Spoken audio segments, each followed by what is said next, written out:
Really, really big welcome to our wonderful existing scholars, Odette, Ben McGrory, Sujin, Rian, and we're also joined by the wonderful Nick Steep, who is one of our scholar alumni, who's a very, very valued volunteer and part of the Pinnacle family.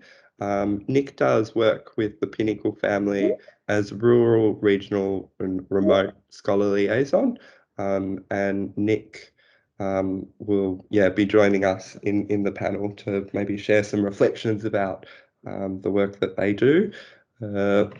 So I think to get started, maybe we can hear from each of our lovely existing scholars on the panel just a little bit about your bio details. So your name, pronouns, age, where you're living, and the course that you're studying. That will help provide some context and set the scene, and then we'll jump into some questions that I've got.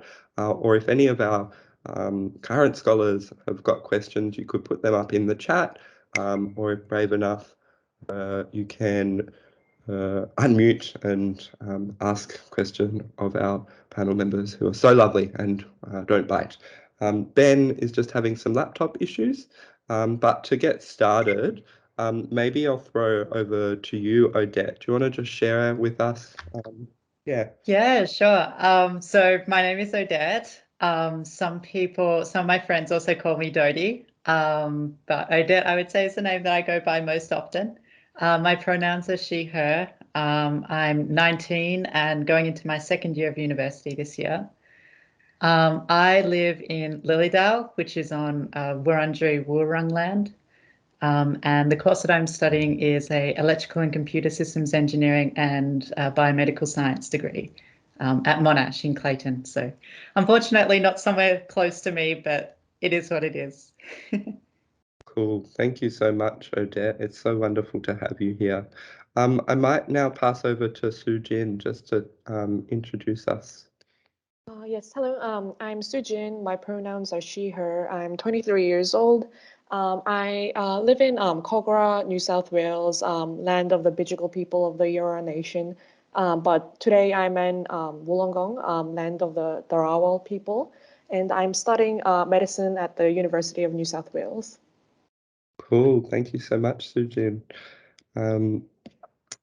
I've just lost all of the faces, but that's okay. Maybe we'll move to Rian if we've got Rian in the room, or Rian dealing with. Hi, sorry, it wouldn't let me change the fabulous background, so you're gonna have to deal with this lovely pink array of So hi, my name is Rian. My pronouns are he, they. I am 23 years old. Oh my gosh, that happened quickly. And then I am on Gadigal land. I'm currently studying a Bachelor of Laws, and I just finished up my International and Global Studies degree, where I majored in Arabic, and I am at the University of Sydney. Welcome, Rian. So good to have you here. Have we got Ben in the room? Ben, do you want to just tell us a bit about you and what you're studying and where you are, or? Wait, can you see me, hear me? My laptop is just like really getting old. We've got you. Oh, good. So a bit about me. So I am, as you know from before, Kimberley man. I am living in Petersham, so on the land of the Wangal and Gadigal people, the Eora Nation. So I study a Bachelor of Arts and a Bachelor of Laws at the University of Sydney, and yeah, I'm currently interning at PwC, and that's basically it. Like a little summary of me. Yeah, cool. And Nick, did you want to introduce yourself and where you are and what you do? Sure, absolutely. So my name is Nick Street. My pronouns are he, him, and they. I don't really want to share how old I am after Rian's reaction. No, I'm 27, and I live down in Junee on Wiradjuri country.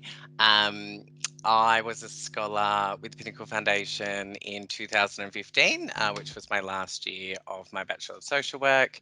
Volunteered with the Pinnacle Foundation in half of Sam's role as a scholar manager for a couple of years, and now want to support the regional, rural and remote scholars.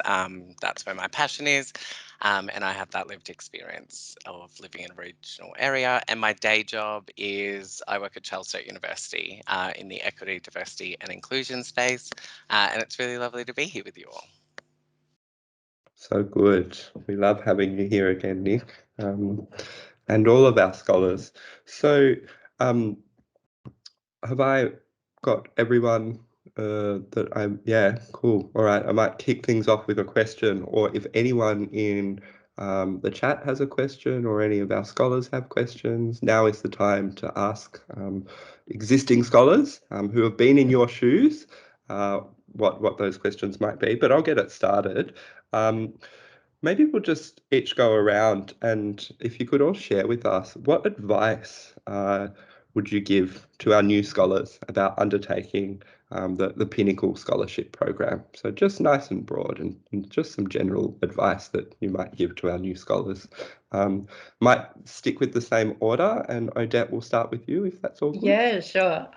So I think the most important thing that I found with the Pinnacle Foundation was really just to go into it with, I guess, an open mind. Like, even as much as we could prepare you now, it's like you're really going to find out sort of on your own feet what works for you and how the scholarship is going to impact your life individually. So yeah, I would say, like, go in with an open mind, take as many opportunities as you can. And one thing that I think I found really, really special was not forcing myself into like a particular style of relationship with my mentor. Like, I feel like when it comes to like a mentor relationship, there's kind of an expectation that has to be, very formal. You go into it with a set of like things that you're trying to get out of it. But it doesn't need to be that way. Like, you can just have a yarn and, bring up things that have been on your mind about studies or about life, or as long as obviously your mentor is okay with that as well. And yeah, so I'd say just make it what you want it to be, I suppose. Great, that's brilliant. Thank you so much, Odette. And maybe we'll now move over to you, Sujin. So yeah, what advice would you give to new scholars? Yeah, so I would agree with what Odette mentioned about how mentoring relationships can be like variable and flexible. Yeah, so my relationship with my mentor, yeah, it's pretty flexible, and we talk about like a variety of different topics, which I found very helpful. And I guess another kind of advice I would give is just to kind of contact or like meet up with other scholars just whenever possible. I like personally really liked like, I guess after like COVID lockdown, we've been able to meet a bit more socially, just like face to face, and I quite like that. So yeah, and I think all the scholars are very friendly and eager to meet new people. So yeah. That's great. Thank you so much. Yeah, I think it's very necessary that we have more in-person connection after the last couple of years that we've had. And maybe we'll now jump to you, Rian, just some advice for our new scholars that you might have found helpful when you were starting out. Definitely. I really recommend going into like the mentor relationship thinking, what do I want to get out of it? I think some people might need think, oh, I want more personal support. I might need more academic support. I might need more professional support. And everyone's going to be different in terms of their needs. So I think you really need to go into it being like, what am I trying to get out of this? And I think as well, like I know I was going, it will vary throughout this. Like, you might be early on in your degree, less focused on the professional stuff and more focusing on the personal stuff, building resilience and getting through. The degree is a marathon. So I recommend really going into it thinking, how can I benefit the most out of this?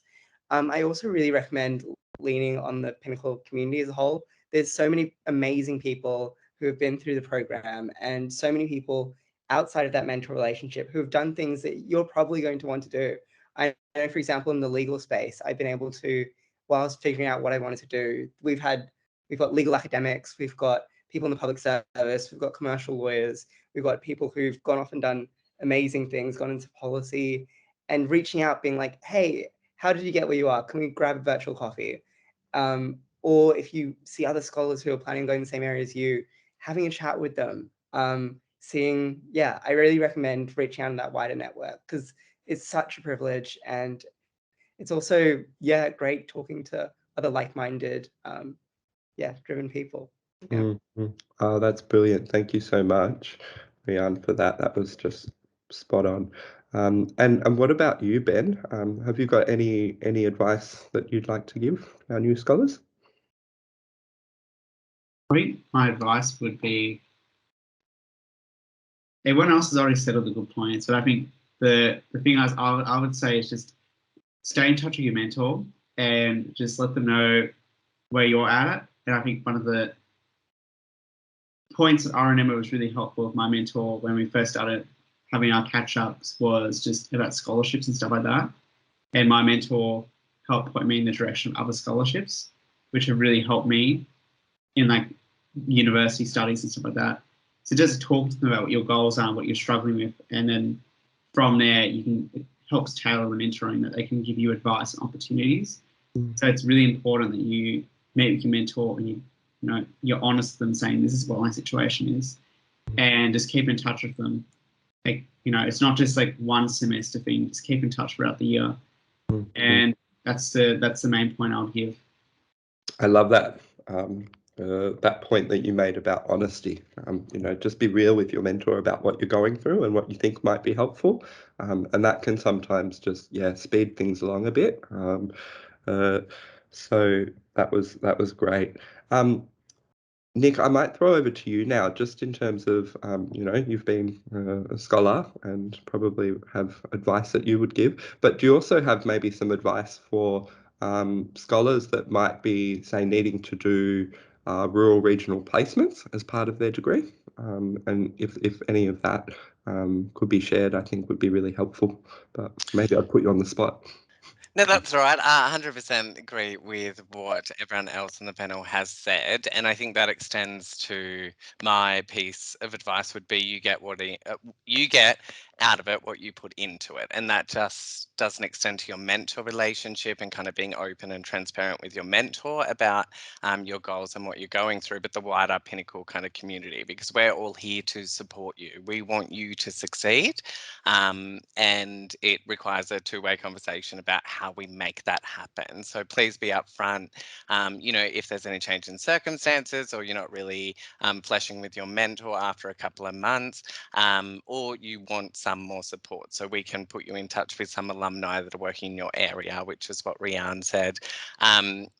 Particularly with the regional rural support, I know that the conversations I've had with scholars in previous years, if they grow up in the city and they go on a placement out in a regional rural area, it might be a little bit of a shock for them in terms of that community support. And we just want to make sure that there is support out there from myself, from previous scholars, from Sam, from your mentor, to help you get through it. But I guess my advice would be ARCS, and definitely explore that. So Yeah, thank you so much.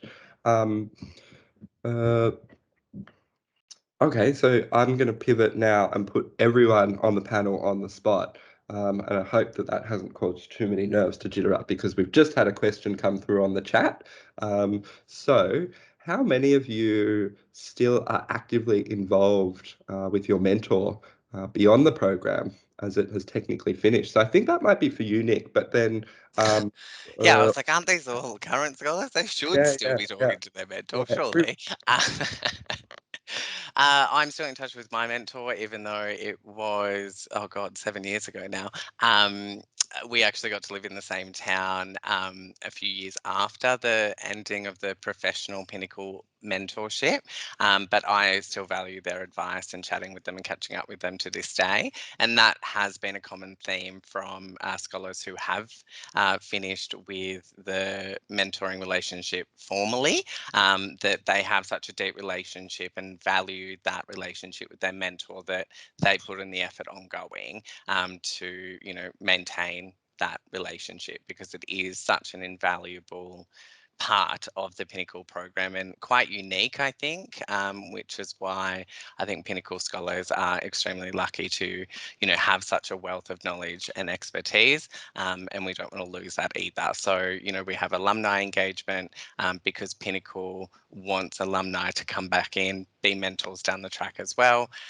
So, yeah, after the formality of Pinnacle, it definitely still is a family and a community that everyone stays engaged with. Yeah.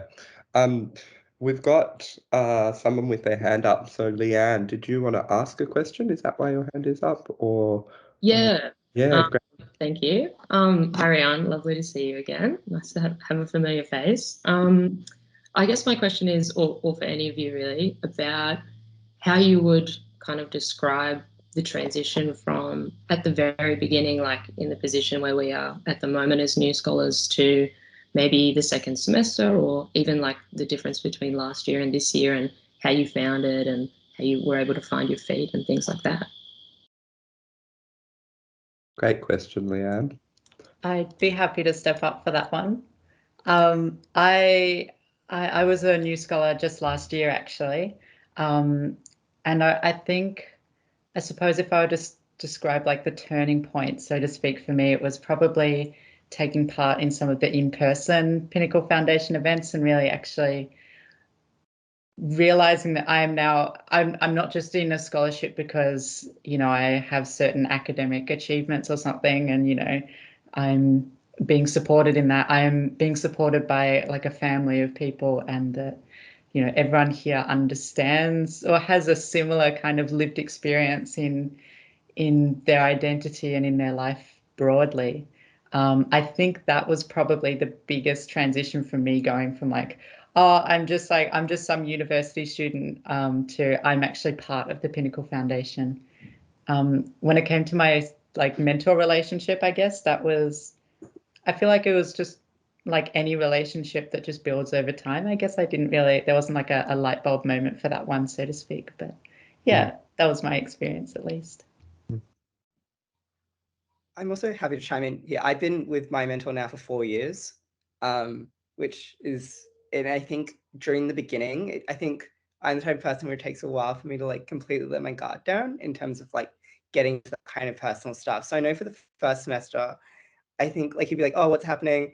And I'd be like, oh no, everything's fine. And he's like, okay, then what am I here? Like, so it takes me a while for me to be like, hey, this is what's going on, and feeling like I need to be like, showing that, oh yeah, it's all good. And then realizing that I didn't have, that they were genuinely there to support, and that I could bring up issues, and that I didn't have to go and put on like this facade of trying to go improve something, and that I could bring up anything with him. And I think it's definitely changed over the past 4 years in terms of beginning of my degree, as I said, like focusing more on studies, and then realizing I could delve into those personal issues. And I think what you'll realize is what Pinnacle's really good at doing. They put you with that mentor because you might share a similar background, or you might go and share similar personal things. Like my mentor and I, he did my exact same degree 20 years ago.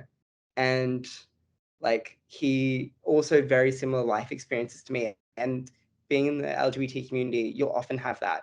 So make sure you're allowed to open up. And if you don't feel like you're able to do that with your mentor at the moment, there's a bunch of other people in the Pinnacle Foundation who would also be happy to support you through that.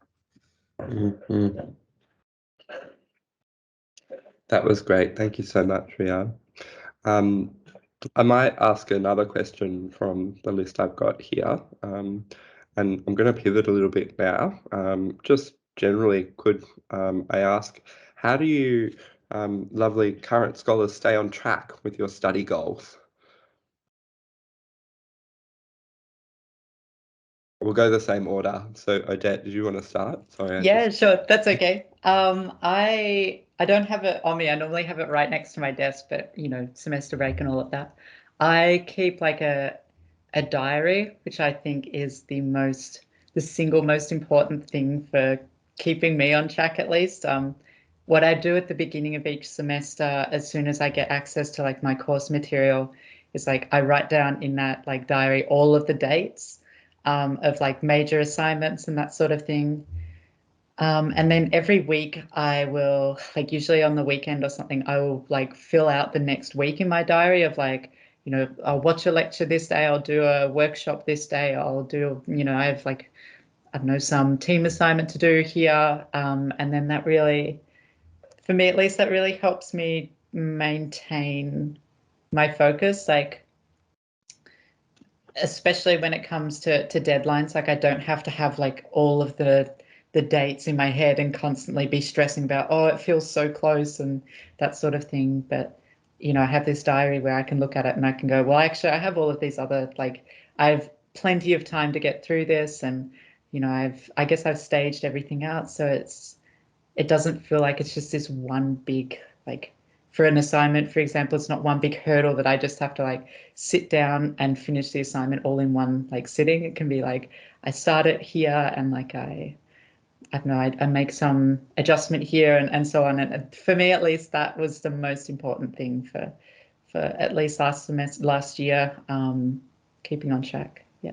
Yeah, I think that's a great way to stay organized in your first year, especially. You can't beat having a physical diary to have everything written down on. Exactly. Yeah. So what about you, Sujin? How do you kind of stay on track? Because you're a bit later in your degree as well. You're kind of towards the end. So have you got any kind of interesting or organization hacks or things that have kept you on track for your goals? Yeah. So I'm starting my final year this year. So I actually use like a diary as well, especially because I forget things very easily. So like assignments, exams, tutorials, and things like that, I write it down, and that kind of helps me remember each of them. And I guess for myself specifically, I don't really have that many assignments. I only have like big exams at the end of the year.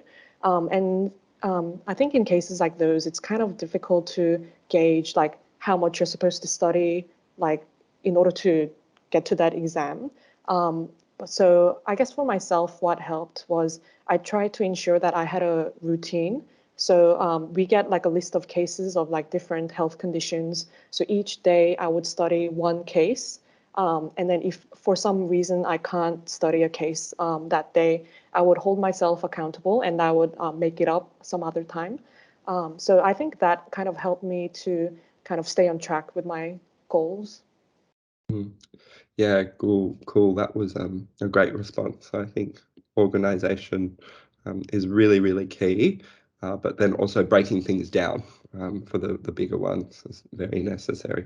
I'm going to switch back to putting our panel on the spot because we've got some chat questions which you haven't pre-prepared yourselves for, but one of them is, what sort of things did you all do to get the most out of being part of the Pinnacle family and to stay involved after your scholarship finished? So maybe we'll start with you, Nick, for that one, because you've been very involved with the Pinnacle family. Yeah, I mean, that would be a discussion as you get closer to the end of your degree. But for me, it was taking on a volunteer role with the foundation. And I took that on because of how much support was provided to me. And I wanted to continue, I guess, giving back to what I would say is a life-affirming and life-changing experience to be a part of. You know, there's speaking engagements, there's state and territory committees that you can be a part of. There might be, you know, when we can do things a little bit more, you know, stalls that you can help man, events in your states and territories to go along to. But those opportunities to be involved with the foundation doesn't just happen after you've finished. They will come up throughout the year as scholars as well. And I think most of the scholars on the call today on the panel have, I think, spoken at least one thing, this included, of course. So yeah, there's multiple different ways, and it just is about you, I guess, considering up those opportunities, and if you have time and available, then definitely I would encourage you to do so, but also ask for that support. Like if you're not that comfortable with public speaking, or you want to develop your story a little bit more, I believe there's a session this afternoon maybe on that, and I can't speak for Jacinta, but in previous years she's kind of provided support outside of that webinar as well, so definitely utilize that to develop your own skills. Brilliant. So I'm just having a look at the chat here. There was a good question. Oh, okay. How have you found this scholarship has affirmed your identity? So that one, I think I'd love to get an answer from each of the scholars on the panel, and Nick as well, because yeah, it's a great question. How have you found that this scholarship has affirmed your identity? Maybe we'll start with you, Odette. I think it is the thing that I love about this scholarship and about this community is that I don't have to like tone down or like pretend that, you know, I'm cis, straight, and, you know, all of those things that just are expected. I feel like especially at work and in my engineering degree, it's not so bad on the biomed side, but at least in my engineering degree, I feel like there's a tendency to try and like there's a lot of assumptions made, I guess you could say, and I guess it's difficult as well sometimes sharing part of my identity at university. For example, when people find out that I'm transgender at university, or well, specifically my engineering degree, because it's so like male dominated. But I am, you know, I'm cis passing for the most part. A lot of people, they like tell me that I'm like an invader or something, or that I'm like, I don't know, that I'm trying to intrude and I'm just pretending to be a woman to, I don't know, just all of these weird things that people say out in like the real world that are just really unsettling and really disgusting. And then to be able to come back to this foundation and have my mentor there who I can tell, you know, about these kind of experiences, and then she's there and she's able to like tell me like, I know this happens and like it really sucks, but you know, we're all yeah, I guess we're all in it together, so to speak. So yeah, from that side of things, like that belonging is really, really, really important. And that's the strongest thing that this foundation has done for me. Yeah. Oh, thank you, Odette, for your vulnerability and courage sharing with us about some of the difficulties that you faced within, the very male-dominated engineering space, it sounds like. Yeah. I really wish people would be more kind. And Sujin, what about you? So yeah, for me, I really got like a sense of belonging and community, being a part of Pinnacle. So initially, so I started being a scholar 2 years ago, and at the time when I applied, I was closeted to my parents, and yeah, part of the reason why I applied was so that I could have that kind of community, and I guess like this was one of the goals that I kind of set with my mentor, being able to come out to my parents. And so yeah, I think it was about a year ago. So I kind of got the courage to come out to my parents, and it went well. And I think being a part of Pinnacle kind of really helped with that, knowing that I have a community behind me. And yeah, that really helped a lot for me. Yeah, thank you so much for sharing part of your story with us, Sujin. It's hugely, hugely impactful for some of our new scholars to be able to hear about how Pinnacle, but not only your own strength and inner courage has helped you over the last little bit. So yeah, well done. And I might now, ask the same question of Rian. Yeah. So much like Sujin, I was closeted to my parents when I applied for Pinnacle, and I was still really, whilst I was it was weird. I was getting involved in every LGBT organization outside of home, and then I'd come back home and have to be a completely different person. And I remember feeling that it really was exhausting, feeling like I had to go and be these two different people. And then through talking with everyone, seeing how openly proud everyone was, it was really empowering, and realizing I don't want to do that anymore. And when I did come out and it ended up badly, I was able to use the financial and emotional support of Pinnacle to get me through that really rough patch, and realize, I think without it, I would have really responded to that situation really poorly, but having that support really did help. And I think as well, professionally, it really, like, I think the only, like, especially going to the legal profession, the only the only thing I saw of like lawyers where you had to have like this really low voice, super broy. Like my only positive like legal representation was like Elle Woods, and like, I mean, it worked out. I'm in all pink, but like it was like really hard. I thought, I was like, oh my god, I'm gonna have to lower my voice. I'm gonna pretend. I'm gonna have to go and come up with a fake girl's name as my like partner. It's just gonna be dreadful. And then realizing there's like an entire community of gay lawyers who are out and proud and able to go and truly be themselves at work and do their best work was really empowering, and it's made me really excited about a career in that profession. Yeah. That's so good, Rian. I love how you touched on not only being affirmed in your personal life, but also in your professional identity that you're developing. I find that, yeah, we have people in our community across all professions and all disciplines, but sometimes it can take a while for us to realize that. And Ben, what about you? How has kind of being part of the Pinnacle program affirmed some aspect of your identity and journey? I think it's like three important parts to this. I think the first important part was like where I was at in 2019 when I applied, which is I first started uni. I think one of the biggest things getting the scholarship is just having like the financial support and the stability of having a mentor. And I think for me that's resolved a lot of conflict and tension that was existing with my family.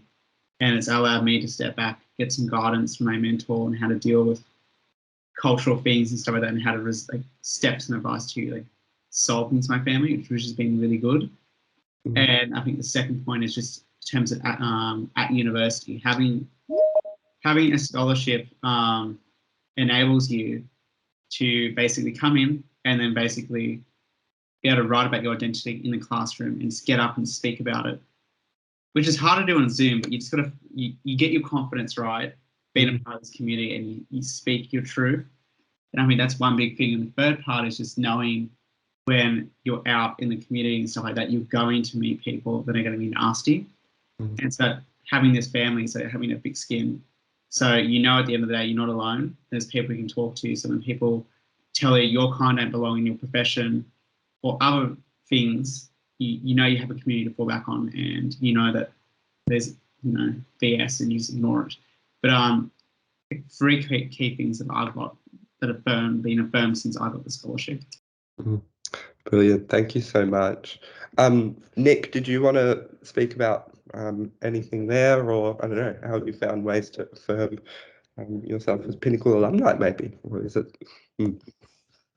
No, I said earlier that being part of the Pinnacle Foundation was life-changing and quite affirming for me personally. Growing up in Dubbo, I wanted to run away. When I finished Year 12, I wanted to run up to Sydney. I didn't get the ATAR, nor did I have the financial means to do that. But when I got the scholarship with Pinnacle in my last year of my social work degree, I was already active in the community and trying to make some changes within regional New South Wales. But it wasn't until Pinnacle that I really started, I guess, to feel that confidence within myself and my abilities to actually be an advocate and a leader in the LGBTIQA plus community. Being whisked up to Sydney. I don't know why I'm hearing myself more. So sorry, that was just a bit of technical issues. But when I went up to Sydney for that weekend, it was the first time that I had actually been around a whole bunch of LGBTIQA plus individuals, and just, you know, to be fully out and comfortable and confident in that space was just absolutely incredible. And Pinnacle has continued to celebrate who I am, all of me, and my authentic self, and encouraged me up until this day. And it, like I said before, it has been 7 years since I finished up with the Pinnacle Foundation as a scholar, and remaining connected has always given me that family that I didn't necessarily have when I was growing up. So yeah, absolutely incredible. Yeah, brilliant. Thank you so much, Nick. I might just keep you unmuted because I've got a question from the chat, which I think is in your wheelhouse. For the regional and rural people, how do you stay connected with the Pinnacle family when you are not based in a city? Are there virtual events for the regional and rural scholars? Yes, definitely on the agenda. I think the last 2 years have taught us that we can all do Zoom and do it well. That's my preferred kind of platform, but you can use Teams or Skype or any other virtual communication platform that you so desire. And I would definitely encourage you to use that. You know, Rian said earlier, reach out to people, say, can we meet for a virtual coffee? You're not limited by geographical distance when we have that Zoom. So definitely make sure that you reach out as well and initiate that. But part of my role will be reaching out to you and seeing what support you would like. And, you know, if you ever do go up to a major city, make sure you connect with your state and territory kind of committee and organise catch-ups and things like that. So it's, yeah, twofold in terms of that engagement, but it definitely is there and it's definitely really important. Yeah, yeah. And part of, I'm just going to switch from moderating to also answering. Part of the stuff that I'll do with all of our scholars is fortnightly queer chat and crafternoon Zoom, well, Teams sessions. So that's a good way for us to all stay connected, especially the rural regional scholars that we have. And yeah, if you're ever in town, do message parts of you know, the committee of the city or state that you are in, because we love to catch up with our scholars. There's also a question just around balancing safety for people who are living in rural regional parts of Australia where, yeah, kind of there might be an element of unsafety for people from our community. Did you want to touch on that, Nick, or I'm happy to just I think just, I guess what I would say is your safety is the number one priority for the foundation. And, you know, we talk about being out and proud and being change makers and things like that. If it is not safe for you to do so, if you go back to a regional or rural town for whatever reason, there is absolutely no expectation for you to walk down the main street and fly the rainbow progress flag because that will put your life at risk. There are other ways in which you can kind of subtly you know, show your support and things like that, but always make sure your safety is prioritized over advocacy or anything like that. It would require, I think, a little bit more conversation and context around, you know, which town it is and is there ways that we can explore, you know, is Headspace there? Because normally they're a really great advocate for the LGBTIQA plus community. You know, can you tap into somewhere like that? Is there informal groups? Or how do we create a bit of a shift in that cultural and social perception? So, yeah. Yeah, thank you. That's a really good answer. And I might just jump back to the questions that we've got prepared. So next Sorry, one. Sam. Yeah. I just noticed that we do have a question from Gavin as well. And the question is, have you faced any challenges becoming more of a part of a broader LGBTIQ plus community and the Pinnacle family that you might not have expected?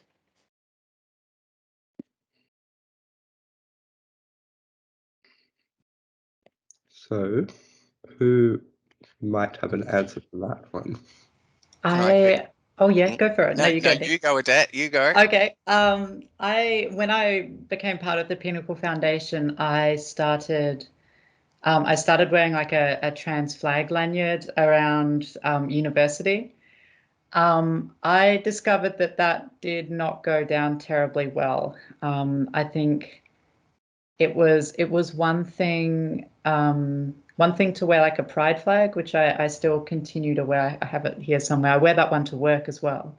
But yeah, I guess there are different levels of acceptance, and I think, as Nick said before, even if it may not be in the context of rural or rural, regional, and remote areas, not everywhere accepts everything to the same standard, I guess.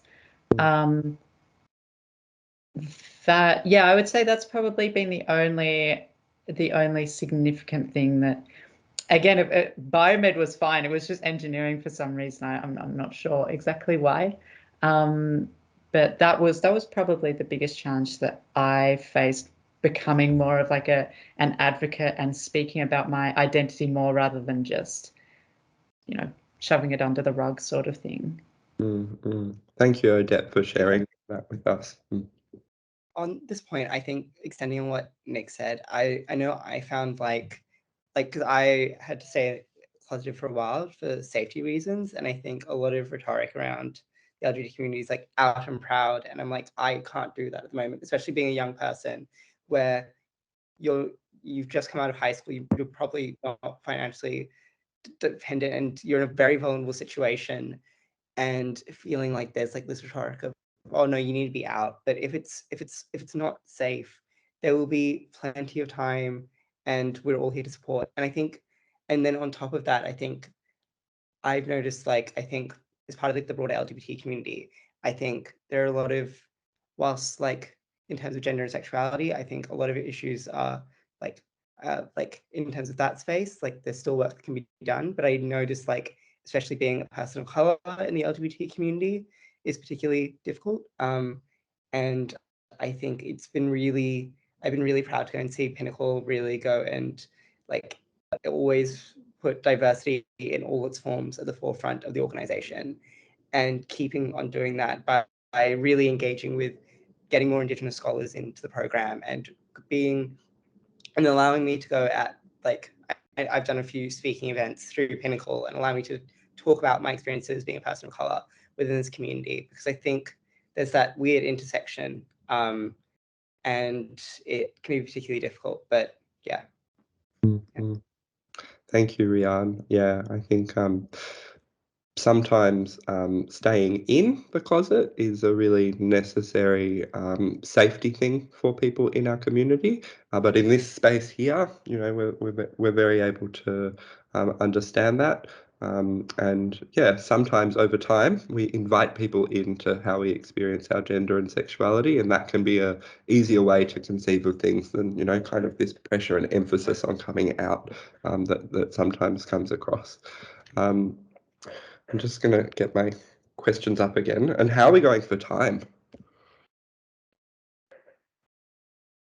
We have 17 minutes left. Oh, cool. We've got plenty of time. That's great.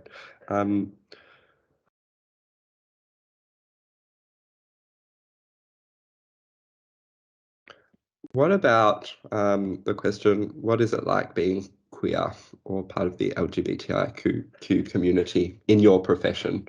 And why don't we go backwards this time? Maybe we'll start with you, Nick. So my background is in social work. It was fine. I mean, part of the core values of social work, one of them is respect for persons, as well as social justice. So, that's not to say there wasn't unconscious, I think, homophobia, particularly because I'm a man in a female-dominated industry. So I guess that was a little bit more of a challenge as opposed to my queerness. But my identity has been a big part of my career journey and my professional space. And I'm quite fortunate that now I get to work as an advisor for equity, diversity and inclusion at a higher education institution that I went through tertiary education with, and now I get to be part of that kind of cultural change. And we have campuses spread across New South Wales, and I really like having that large regional footprint to make an impact in. There are challenges, as in any profession, in terms of organisational support, but for me as a professional, it goes quite well as an equity, diversity and inclusion practitioner to have that lived experience. Yeah, brilliant. And what about you, Ben? What's it like being queer in the legal profession? I don't know, I've really just mainly done like internships and stuff in the banking financial services sector. Like the point of it kind of builds on the last question, which I think start with the negatives and then go to the positives. I think don't expect every organization or every sector to be the same. So like the banking and financial services sector, so if you, Macquarie and Westpac are really great when it comes to inclusion and diversity, and that's how I found out about the Pinnacle Scholarships was through Westpac. My intern there, that was pretty great. And I'm currently working in a consulting firm, and their D&I program for LGBTI people was literally just a team stream. There's literally this post up on, look, we do this event, and then it's just like no support for D&I when you're actually there. So I'd say be prepared for stepping into industries or sectors where some organisations will be more supportive than others. And when you're applying for internships, it's important to reach out to people that work in that sector to know which one's going to be best there to support you, apart from like CV stacking. The positive things, I suppose, would just be my volunteer work. So I do a lot of volunteer work at the university. I serve as the undergraduate officer for the Indigenous Strategy and Services Committee, and I'm the First Nations officer for the Sydney University Law Society, so SOLS. And both of them are pretty positive because you get to, people know you're LGBTI, but some more experience better than others. But I think you get to bring your culture into that space and improve. Because students come to you, you're a student yourself, you recognise culture, and you're able to use that to improve processes and challenge people and challenge the ways people think. And that's the best thing to do, is just utilise it in a positive way. Hopefully it answers some part of the question. Yeah, no, it absolutely did. And it was brilliant, as always, Ben. So good on you. Thank you so much. And Rian, we have a question in the chat, which I think kind of fits with the broader question around what it's been queer in your profession. From Emmanuel, as a queer person of colour in law as well, I would love to know what struggles you endured in school and professionally, and how did Pinnacle help you go through them, please? So, yeah, we might not have time to answer the full kind of breadth of struggles that may have been endured, but yeah, how did you kind of get through it, and did Pinnacle help at all? Definitely, I think reaching out. We're really lucky with Pinnacle and having a lot of mentors who've been through like law school, whether or not they go into law. Like I know I've reached out to like legal academic people, in government legal space, and people commercial law, people who've gone off to DFAT, and reaching out, hearing their experiences.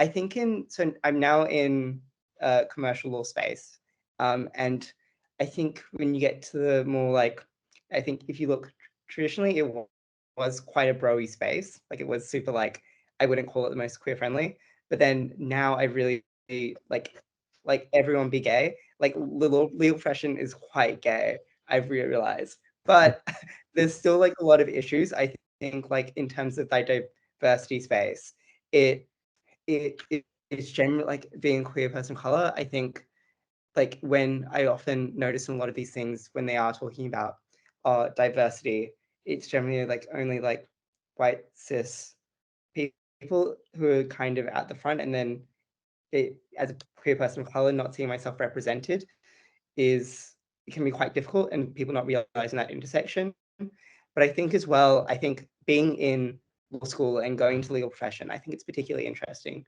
being LGBT, in that the law has done so much injustice to the LGBT community. And I think it really is our role as lawyers and those in the legal profession to recognize the injustice that the legal system has done to the community, and being at that and having that perspective of being LGBT and getting that law school training will allow you to go and really think, how can we improve the law to ensure that we protect our community? I think that's really empowering. So I really recommend thinking about that as you go through law school. Brilliant. Thank you so much. Oh no, I can see that your hand's up. I might just give Sujin and Odette a chance to answer, and then we'll circle back to you if we can. So Sujin, what's it like being a LGBTIQ medical professional? Yeah, so I guess in the health sector, kind of like what Nick mentioned, like being open-minded and non-judgmental is pretty, like, it's ingrained in the training. So yeah, I don't really talk about my relationships with other healthcare staff, but if they ask me about it, I wouldn't really hide the truth from them. I feel like generally everyone's pretty accepting, but there are always exceptions to the rule, I guess. And I guess it is of note that there are certain hospitals that are particularly queer-friendly, such as St. Vincent's Hospital in Sydney. But yeah, generally, yeah, it's quite friendly. But there are sometimes issues, particularly with patients being somewhat not accepting. But yeah, you'll always have people that you can talk to about for support. So yeah. Thank you. I think yeah, sometimes I've found that it can be about picking and choosing your battles. Sometimes it's worth it, but then other times it can just be really hard. And Odette, I think, you know, the engineering space that you work in, very male dominated, and then also the biomedicine space that you're studying in. Yeah. What's it like? So I like Ben's idea of starting with the negatives and finishing with the positives. I think I've kind of talked enough about the negatives in the engineering space already. Biomed, I actually have no negatives at all about biomed. I think, sort of as Sujin was talking about earlier, it really, like, it's kind of part of the degree that when you're talking about such a large demographic of people, you just kind of naturally, like, you can't really make stereotypes about people, that like everyone has a different body, everyone has a different experience, that sort of thing. In my work as a pharmacy assistant, that has also been really pretty good generally. I'm not out, like, really as trans at work. I do wear a rainbow lanyard at work because I find that I feel like, at least where I work in a sort of outer suburb, I don't see that kind of representation very often. And so I really like I feel super comfortable when I see somebody wearing like a pride flag when I go to like Officeworks or like Baker's Delight or something like that. So I want to be that person as well. And yeah, generally that has been really good. Like, people trust me with things that I don't think they necessarily would with other staff members at work. Like, they will seek me out first because of my pride flag, to talk about how like their wife or something has, you know, something has happened or whatever it may be that is, you know, may not occur generally in like a cis hetero relationship. So yeah, I would say generally there's really been a lot more positives than negatives, except for engineering. I really don't know what it is about engineering, but like that is an experience, that one there. Yes, it sounds like it's an experience full of cisgender heterosexual men. I might go back to Ono, because I think you had your hand up, or did you? Yeah, I just had a question. I don't know if anyone on the panel relates, But I think something that I find myself navigating in the law school, being trans and brown and being politically active, is that I'm part of an institution that has caused harm. And I don't wish to be part of an assimilationist or like diversity sort of agenda. But how do you balance kind of your politics and your like values, but also like your livelihood and, you know, getting a job once you graduate? And, you know, I'm just like curious to know, like, have you had to compromise in certain ways, or have you been able to push back in other ways that you didn't expect yourself being able to? I don't know if that makes sense. I can answer this one in terms of like law pressure.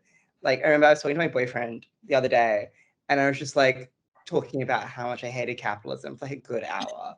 And then he was like, didn't you just spend a day working in banking and finance law? And I'm like, shh. So you got that weird thing of like, oh, I want to go into like, or like, I think it's really hard to go, I think, but I do think those opportunities are there. I think there's so many in terms of the legal space, in terms of like law reform stuff. Like my mentor works at the Public Interest Advocacy Center, and he brings his values and his advocacy into his work every single day, currently fighting against the religious discrimination bill. So there is work out there, and I don't think you have to go and compromise your values. I know, for example, I'm currently working in the commercial law space, and I'm currently now in the employment law team, and I'm working on a bunch of sexual harassment stuff, which definitely brings in my values in terms of gender equity and in terms of ensuring that everyone feels safe at work. I think in terms of the legal profession, I do not think that I don't think lawyers are meant to go and think uncritically about the law. It is our responsibility in every profession to think critically about what we do. And I think hopefully, no matter where you go, employees will respect that we constantly want to be changing the industry to make it a better place. And I don't think that it will automatically come into conflict. And I know it can sometimes feel like that, but I do think those places are out there. And as well, I think you don't want to work at places which don't allow you to go and bring your whole self and your views and your values into the legal profession, because that's what's going to make you the best practitioner you can be. Oh, thank you. Did any of our other panel members want to try answer that, or all good if not? I would definitely say get involved with your strategy. Like, all universities generally have committees, and I know within the Indigenous space they do. Like Sydney Law School has committees, and I know for other committees, SOLS also has, like, the law societies usually have call outs for committees and stuff like that, where you can go and help work on projects and policy. So I think that's a good way of balancing and getting experience in how to negotiate politics and different shareholder, like different expectations and different values. Like, for example, on the arts side of things this semester, I helped bring a unit back, Gov 3998, which is Aboriginal Torch and Honour Politics and Policy. USID's rested a whole bunch of units, and I revived it. It's the only unit that's been revived since 2018, and that was an achievement. And it was basically balancing what the university needs, which is having sustainable units, and balancing it with, you know, what students' needs are. So it's about getting on committees and learning those skills. And that way, when you go into the workforce, you're able to deal with these difficult issues or go into policy areas and still be able to, like, bring in more modernising aspects to it. Because it's a slow process, but volunteering and getting on committees can help. That's brilliant, Ben. That's so good. I think yeah, the value of volunteering and getting involved in some of those conversations, even when they're really difficult and you sometimes feel like you're just, I don't know, banging your head against a brick wall, it's transformational because it teaches you skills around how to have those difficult conversations in a way that is impactful and meaningful. And it's so good to hear that you got that unit brought back, Ben. That's amazing advocacy. Just back to the questions that we've got here. Do you share information about maybe life stage transitions that you might be going through? So that could be things like, you know, moving out of home, share houses, navigating family relationships, breakups, with your mentors. And, you know, does that work well for you and your mentor? Odette, we might start with you. Yeah, I do find, at least with the relationship I have with my mentor, it's very like personable, I guess. I think we share a lot of similar experiences, and that really gives me comfort in, yeah, feeling comfortable to share things that are happening in my life. I haven't had like a lot of the experiences that you that were mentioned in like the examples, I suppose, in the question, but like I do mention a lot of the things that I experience at work or at university that really just, I guess, rub me the wrong way. Because I think being able to speak to somebody who's in industry and who can tell me, you know, like this may happen while you're at work, like where you're working now, or it may happen in university, but once you're in the workplace, there are, you know, there are plenty of ways in which you can overcome it and address it and actually have that, have that impact, I guess. I think as well, this kind of a little bit off topic, but very quickly, like being able to be a part of Pinnacle events and speaking at like at things like Ida Hobbit Day or Wear It Purple Day, that for me has the biggest, like it feels like the biggest tangible impact that I can have with sharing my story, because I could talk about my experience in my, to my engineering friends, but that it doesn't really feel like it's quite as impactful as what can be achieved when you have the Pinnacle Foundation behind you. That's brilliant. Thank you so much, Odette. I'm just conscious of time, and I would love to keep this going. But we've got another session this afternoon, so I'm sure that people are pretty ready for a stretch of their legs, toilet break, drink of water, food, whatever it is you need to do. Could we all just put our hands together for the wonderful Odette, Sujin, Rian, Ben, and Nick? Thank you so much for coming along. It's so appreciated. We're going to be kind of taking a bit of a break now, and then we'll have Jacinta Clark, who's the South Australian Scholar Liaison, but also Pinnacle alumni. So has been to one of these induction weekends, exactly where you're all sitting. After lunch, do an awesome session on sharing your story. Ben, you've got your hand up.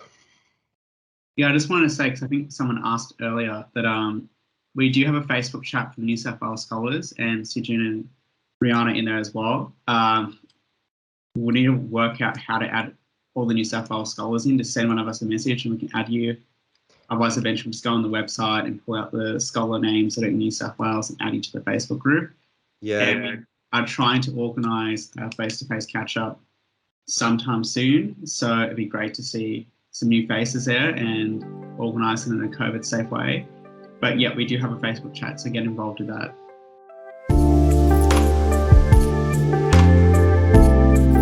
Hi everyone, I'm Jacinta. I'm coming to you from Garnerland in Adelaide. As Paula said, I was a Pinnacle Scholar back in 2018, which is sort of starting to feel like a long time ago, seeing all these new people. I'm a bisexual woman. I work as a doctor here in Adelaide, and I'm a member of the Pinnacle South Australian Committee. My role in the committee for the last few years has been as the Scholar Liaison Officer. So hopefully most of you guys will have one of those in-state now. So I take care of our in-state scholar support. And more the last couple of years, I've been working with scholars in all of the states around public speaking. So over your time as a scholar, I can almost guarantee it's going to come up that we're going to say to you, there's an opportunity for you to get up and speak about yourself and to speak about Pinnacle. And I know for sure, sorry, I've got a dog trying to get into the room. So I know for sure that at the end of the year, Paul is going to send you all an email asking for you to film a little thank you video for your sponsors. So it's good that we sort of start these conversations now, because this is going to come up, and definitely during the year, Wear It Purple, Ida Hobbit, when we get new sponsors, there's always going to be a chance for you to get up and speak. Now, before anyone goes off to vomit, please don't freak out. We're never going to make you do it, but we really love when you do, because we know that the most impressive part of Pinnacle is you guys. And the best way to promote Pinnacle is to show you guys off. But we don't want to send you out there unprepared, so that's why you get me today. Now, can I... Okay, there is a... Yep. So, why have you got me? No, I lost my notes.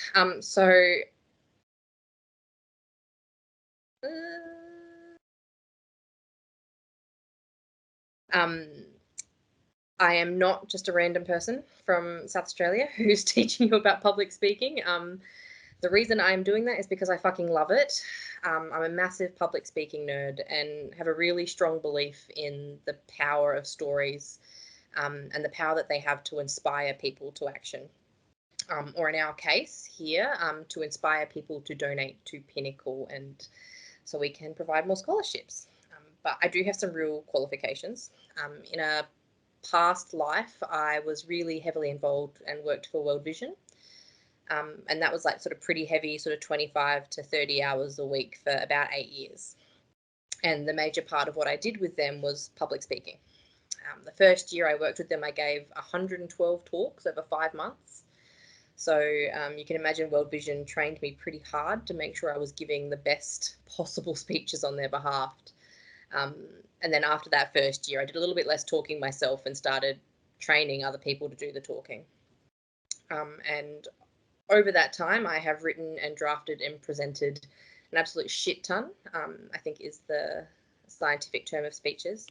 And I think I usually do pretty well, if I do say so myself, and I hope that you guys will agree, because I'm officially your helper for this. The other part of all of that experience is that I can probably, like without a doubt, actually tell you that I have made just about every mistake you can possibly make, from tripping over, walking upstage onto the stage to give your speech. I've dropped the F-bomb in front of a room full of Christians.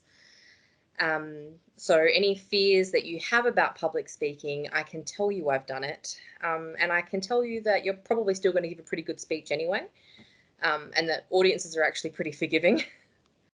And I guess more recently than my World Vision work, the last 2 years, I've really been supporting our Pinnacle scholars across all of our states to do their writing and practicing their speeches and drafting speeches. So yeah, I am your person for that this year. So please, I'll give you my contact details at the end. Reach out if you need me.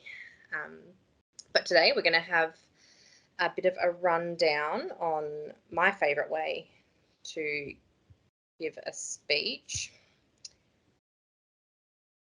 Yeah, no, that's right. So I think that sometimes when it helps when we're sort of thinking about ourselves as public speakers, to think about the people that we really love, and to think about, like, what do we like about them, because that sort of helps us build sort of the type of speaker that we want to be. So to start with, let's talk about the types of speakers that we like, and I will try and get this all back up. Does anyone, no, not does anyone, can everyone please, microphones off, and let's talk about the type of speakers that we liked and what sort of qualities in them that you liked.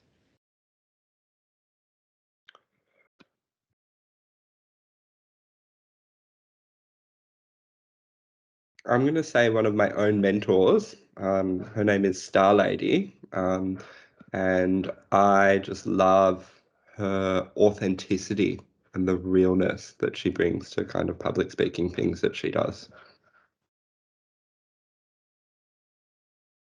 Amazing. Sorry, I can see hands up, but I can't see who is the hands up. Is it Xavier? Is there a... Yeah, that's right, Xavier. Look, I'm somebody who watches a lot of inspirational videos on YouTube. What really gets me through the semester, starting my day. Like, I love Les Brown. I love the way he speaks, as he always has like a personal story to majority of the things that he is informing the patrons or spectators as, and it really moves people. It brings emotion into his speeches, and in painting out a story through emotion, it makes you kind of think about like yourself in those situations and kind of like in your own context, and it just moves me and it motivates me, hence why I watch them. Yes, absolutely. I love emotional and I love personal stories, and you're about to find out how much I love that in the next few slides. Elizabeth? Hi, I would have to say Tanya Evans, who is a public historian at Macquarie University, and her whole practice is informed by collaboration with the public. I mean, it's public history. And so her speeches do that too. She doesn't assume knowledge. She's very inviting of questions in the middle of her talking. She wants to be more of a discussion where she can help that. So I really like she collaborates with her audience quite nicely. Yeah, and I love that sense of like they're talking directly to you. You're having a conversation. You know, we're just sitting having coffee and we're talking about this. I really love that vibe as well. Has anyone else got anything that they love? Otherwise, you get to hear my list. Alexander? Yeah, hi. I can't think of anyone specific, but I do have a lot of qualities in speakers that I like. Like, I think obviously it depends on the content of the speech, but humor is a really great way of incorporating that sort of like light sort of thing, but also just like moving stories and anecdotes and that sort of thing. And I know, actually, now that I think about it, Joe Robinson, who's a suicide prevention speaker for Origin, really makes me feel really comfortable whenever I'm on stage, because I do a lot of speaking alongside her, and it's really great the way that she makes people feel at ease and like just that comfortability. So that's really fun. Jen Zima? Hey, I'm Jan. I wanted to say Dina Willocks, who was here with us yesterday, I think maybe one of the mentors or something. They give quite a lot of speeches at our uni, at AUQ, and I just really love like the charisma and the ease of just their way is so personable, and they always sound like they are not reading off a script, but it's so easy for them to pull those words out of wherever. So it's like not scripted, but it's still really salient, really beautiful, and they always have like a way of making people laugh, making people feel really comfortable, and I just really love listening to their speeches. Yeah, it's interesting that you say it doesn't sound scripted because I like that's a definite style. I can promise you a lot of people like 100% script that, oh, off the cuff, I'm so casual. Like I personally, when I write a speech, like I put in all, like when I'm typing, I'll put in the places where I say or oh or like, you know, I put when I write like I talk, and that's the thing I would like recommend to you guys, because then it comes off more casual and more like, oh, I'm unscripted, I'm so casual, like, oh, I just do this, whatever. Elizabeth, is your hand up again or just still up?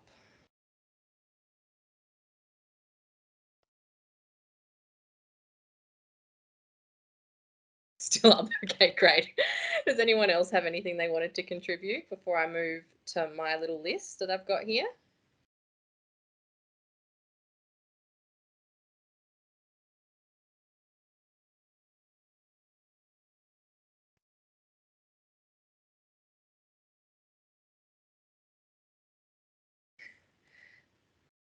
Agreed, Xavier. Is not the worst thing ever. Sorry, guys. I'm trying to like, this is new to me, and I'm about to say how much I hate bad tech, but I wrote my own little list in case nobody spoke, but I think that we are kind of on the same wavelength here. So I really love stories and personal stories. I think they do a really good job of like drawing your audience in, and it makes your speech something that the audience will remember, because if you tell them a story, it's far more easy for them to remember the story than it is for them to remember a list of statistics that you've given them. I love speakers who are passionate about what they're talking about.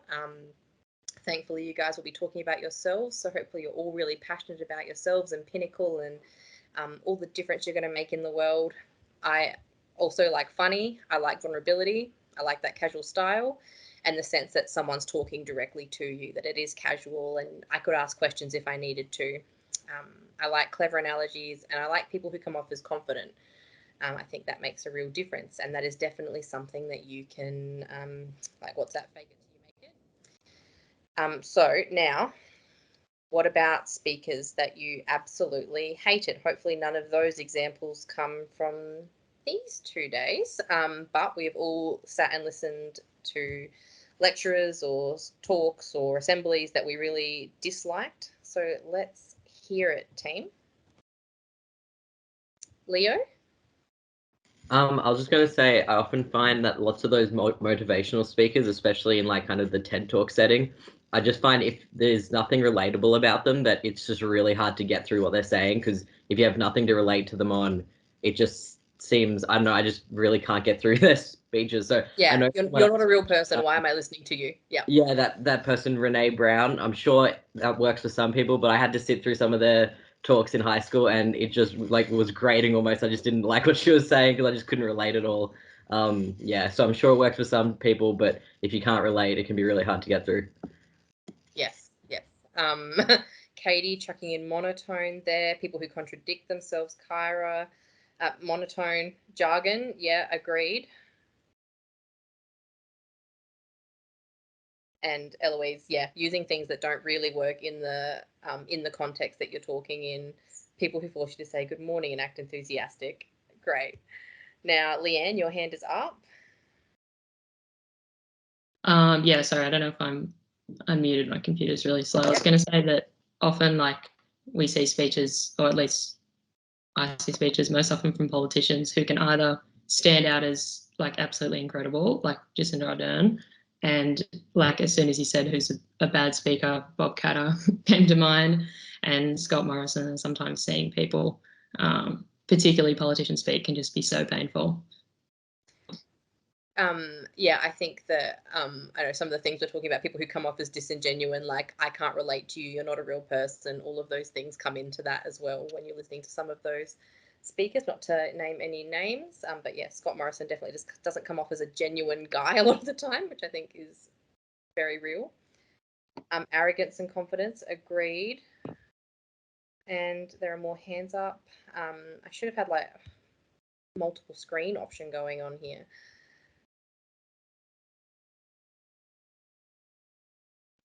Darcy?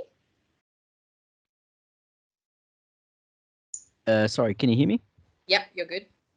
Solid. One of the things I had a lecturer who was completely disinterested in the subject he was teaching. He would start off every lecture with a into the recording mic, and it was like, oh man, this is gonna suck. Yep, 100%. Okay, now next slide. So my answers, you guys have some excellent ones. So basically the opposite of everything on my I love list, but also I really hate people who just like list things. I think that is dumb and boring and I don't remember any of it. I hate people who use long words that I don't understand. I think that there's a real line between like, you know, sounding intelligent and actually just sounding like a wanker. And, you know, what's the point in speaking if your audience doesn't actually know what you're saying anyway? And I really hate bad tech. I am getting old now and turns out I am bad tech now, but I do really hate it. So I think that if you aren't able to manage, you know, your PowerPoint presentation, then maybe just don't have one. I think it's more distracting to have other things going on than it is helpful. So let's have a chat about my favorite to write a speech. So the technique that I really love is something called public narrative. Has anyone heard of that before? Just Sam. Cool. That's great. That's excellent. It means that everything I say is going to sound really new and interesting. So I've scattered this speech, this presentation with, God, have I lost my presentation now? No, with pictures of our scholars speaking, because I think it makes it seem like, you know, more interesting. And Essay's done a lot of public speaking this year, so I think that that's, you know, just, you know, you can see that, you know, these are you guys and you guys are doing it. So this is my favorite strategy for writing a speech. It's World Vision's favorite strategy for writing a speech. It's also Barack Obama's favorite strategy for writing a speech. So next time you listen to him speak, if you happen to watch a lot of TED Talks or, you know, inspirational videos, he tends to come up occasionally. So definitely listen next time, because you will see the pattern that's being used. And I think you'd be surprised how many, like when you're listening to people speak, how many people do actually use this. I really love it because it's really empowering to write, and it's really empowering to deliver, and audiences really love it. People remember what you've said. It's very adaptable. So we've gotten to a point now in SA that our scholars all have a speech written, and we just change the last 10 lines, and they're set to go every single time. And the best thing about it is it is super easy to put together. So the strategy for putting this together is to tell 3 stories. So today we're going to have a go at writing our first story, but then we'll talk about how to write the others. And can I get back to everyone's faces? Okay. So telling 3 stories. You've got 3 sections of your speech. They do not have to all be in order, but you do have to have all 3 stories, and they do have to link together in some way. So the first story that you need to tell is your story of self. Now, the story of self, basically, Paula told me off like 2 years ago for swearing in my speech, but then like this year she sent me my slides with the swearing back in them. So thank you, Paula. She realized that she was fighting a losing battle, I think. But so the story of self is basically so the story of self, you need to explain to your audience why you give a shit. So if you can explain why you give a shit, there's a good chance you'll be able to get them to give a shit as well. And that's what we need to be able to do. We may need to be able to make people care about what we're talking about. So the story of self is, why is this important to you? It is your origin story. It creates connection with your audience. It is the hardest part of this speech to write. But once you have it, and once you have it down, once you have it practiced, it will serve you so well every single time. Like, you can use it for presentations as like a one-off. If you're on a panel and someone asks you a question and they say, oh, why is Pinnacle important? And you can just start reeling off those words like, oh, I'm so casual and so prepared. And oh my God, I just like have these really smart words in my head, but actually you've been practicing this for months. Because once you've got it down, you can just adapt it to whatever situation you're sitting in. And I think the important thing to know or remember about this is that, like, this can sometimes be a really hard part of the speech to sort of share, but your audience has asked you to come and speak. Like, we don't send you places where they aren't already Pinnacle supporters. Like, we're not sending you out there asking you to be the big sell. Andrew does that, and he uses this speech strategy as well, by the way. But like, once you're going somewhere, it's because these people want to hear from you, and they want to hear about what their money's doing, and they want to know, like, you know, they want to be inspired by you guys. So I think it's really important to remember that we're not sending you out into places where your personal stories are going to be judged. Like, these people want to hear what their money's doing. So in this section, I sort of like to encourage you guys to get personal. However that is comfortable to you. When I was a scholar, my story of self, I talked about coming out in rural SA, and how I didn't have any queer role models in that community, and how that impacted me and my parents in my coming out. Lots of scholars will tell their coming out story, probably because I trained them and then I told them my speech, and so, you know, they've got this model of a coming out story to write to. But, you know, everyone has a different story, and there are different things in those stories that were hard for them that they have to share. So these speeches, even though they've got the same structure, actually all come out very different. But of course, your coming out story is not the only option. There is one scholar in Victoria, so he wrote about the legal process that he and his parents went through to start taking testosterone when he was transitioning. Another talks about their first crush, tells a story about this gorgeous, genderless person in the year above, and then, oh my God, big reveal, it was a girl. And you know, how did they deal with that, and how, like, what was the fallout from that, and then going and Googling and finding out that the word lesbian existed. And it's this really, like, spectacular story that they tell. Izzy here in SA talked about being confronted at work, and someone said to her, like, well, are you a lesbian? And then goes through this story of what happened in her head when that sort of was said to her, and how she responded, and all the worries that she had about being outed at work. And like, so there's lots of options, and it's about how comfortable you are sharing those stories. And you can be as personal, as vulnerable as you feel safe to be. I think that I don't want to discredit the fact that some of you guys have some, like I've read applications when you guys apply, like I know that it's not all super cheery and happy endings all the time. So I know that sometimes there are stories that you don't feel comfortable sharing, and I think that's perfectly okay. One of our scholars here in SA, Abby, and I'm sure she wouldn't mind me sharing, like when she first joined us as a scholar, she said, I'm never public speaking. I don't public speak, Jacinta. We don't do that. I can't do that. Nope, never. Turns out 100% she can. And instead of sharing sad stories from her past, she actually tells these really good stories about how her life has changed since getting her scholarship, because those other stories are things that she's still working through. They aren't public property at the moment.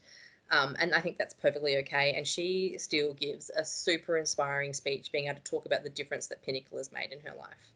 So it's just about picking something that sort of explains to your audience, like, this is why Pinnacle matters.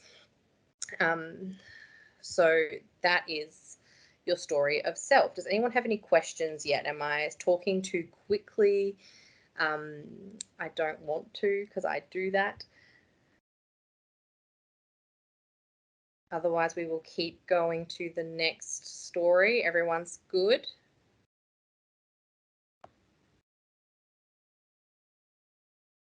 Okay. Now, the second story that you need to tell is the story of us. So you've explained why you give a shit. Now you need to explain why they have to give a shit. The story of us brings your audience into the story, and it calls upon the shared values in the room. So when I do this, I start to talk about sort of stats around LGBT youth, around mental health, around suicide, all of those sorts of things. I start to talk about, like, okay, like this mattered for me because it was really important for me that I had role models, but actually it matters to a whole heap of other people, and this is why you should care about it too. So we need to explain to the group, like, why this is important. This doesn't have to be a long part of the speech. Like I said, your story of self is going to be the hardest part to write. It's going to be the biggest chunk of the speech that you write. And we have a little section talking about, like, why is this important to the rest of the world, and why is this an impact that we need to make, and why is this a difference that we need to make? Does that make sense? Getting some nods. Does anyone have any questions yet? Or are we happy for the third story? Beautiful. So our third story is the story of now. So you've told them why you give a shit. You've convinced them why they should give a shit. Now, what can they do right now to do something about it? This story is going to be your shortest story, and it is your call to action. What can the audience do right now with all this information you've given them? How can they help? This is the easiest story that you're going to have to write, because Pinnacle is going to give it to you. You know, it's going to be scholarship applications are open on the 15th of September, or please make a donation, or please sign up to be a mentor. Like, depending on which situation you're in, we're going to give you your ask. So this is going to change based on your audience. And honestly, most of my scholars, they'll give their whole speech, and it's just the last 2 lines. So thanks for having me here today. If you'd like to give us a hand, please. Jacinta is standing over there with the donation machine. Please go and do that. So this part we don't need to worry about too much, but you do need, this is probably the part that you'll have to write each time you give a speech. So just the last 4 lines, something that you can give your audience that they can do.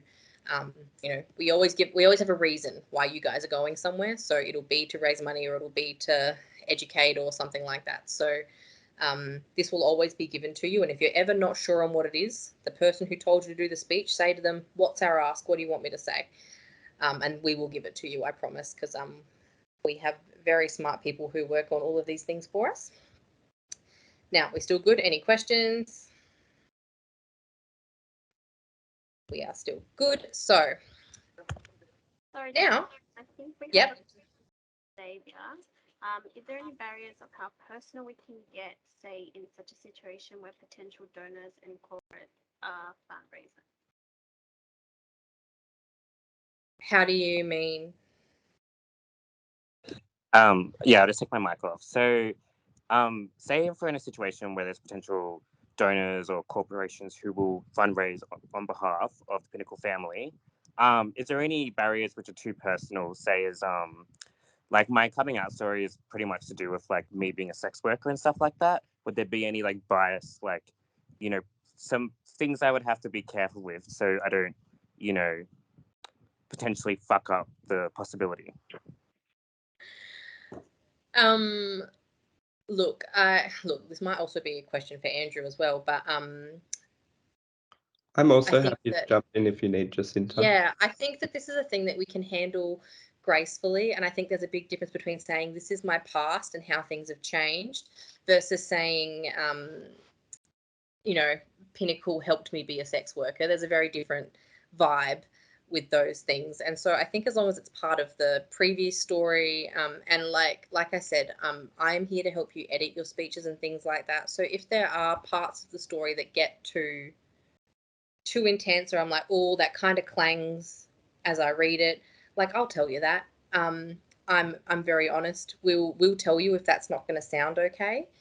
And like there's definitely like I remember editing a speech for one of the scholars in the last year, and they talked about getting really, really drunk on cruises, and they'd said something like, I got so fucked up on, and I was like, okay, this is an okay part of the story to tell, but we can't say it in that way. Like, how can we, like, what words are better?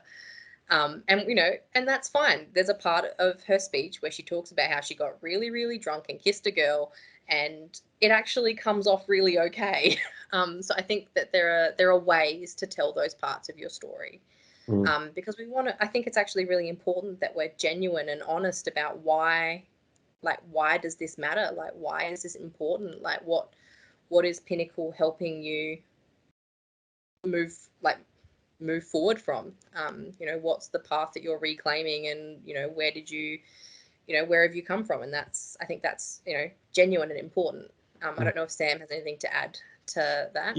Yeah, I would just extend on what you've said there. So I think we're never going to send you out to kind of, you know, speaking engagements without a level of support around you, and we're going to scaffold, you know, what might be really helpful to share, but then there might be things that, yeah, there needs to be an element of self-preservation sometimes. So it's not for me to kind of, you know, censor individual stories, but I found personally when I've shared my own story that it's about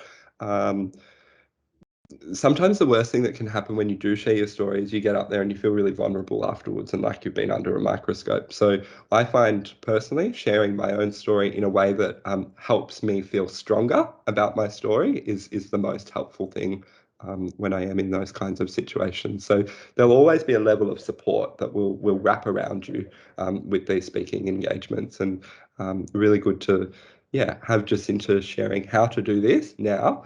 Because it's super helpful, and something that you will continue to do not only throughout your journey as a Pinnacle scholar, but in your professional lives as well. So you're building skills here that will set you out from some of your peers in the cohorts where you're studying, I think is what I'm waffling on about there. But I'll pass back to Jacinta. Yeah, I think that's like I would never send a scholar to do a talk on their own. You're never you're always going to have like your scholar liaison, or at least a different, like, you know, members of the committee with you. And I think, you know, when you've got different audiences, we can tailor your speech that way. And like I don't want you to get up and share personal stories that are going to emotionally break you down, so then you feel super vulnerable and end up crying. Like, I don't want that for you guys. I want everyone else in the room to be crying. So with your beautiful stories of hope and empowerment. So like we find the balance, I think, that is the point. Now we've got some time, a little bit of time actually. So for the next sort of 15 minutes, I want you guys to try and write your own story of self. Normally we would have a bit of time to share, but apparently I have talked a bit too much. But So for 10, 15 minutes, if you've got a notebook or your computers in front of you, start writing down ideas for what could be your story of self. Because like I said, once you've got this part down, the rest is just going to fall into place and you won't need to write another speech for the rest of the year. So I'd like to start this off now. Does anyone have any questions about that? We're happy to just spend 10 minutes writing. We can all turn our cameras off and just take a few minutes to scribble down some ideas, and I'll give you guys a chance to share that if you would like to. If you don't want to, we absolutely won't do that. And I think Paula and I talked about potentially having another session in a few months' time about, we can get together and share our speeches, and your first audience will be a really nice and welcoming one. So but I think this is a good chance while it's in our heads to start thinking about, like, okay, what stories can I tell? What stories do I have? Or can I send a structure into the chat, please? Well, just if we went back to the first slide of the slide, yes. The story of I as a guide, I think would be really helpful. Just a little prompt. Everyone can see that? Yeah, brilliant.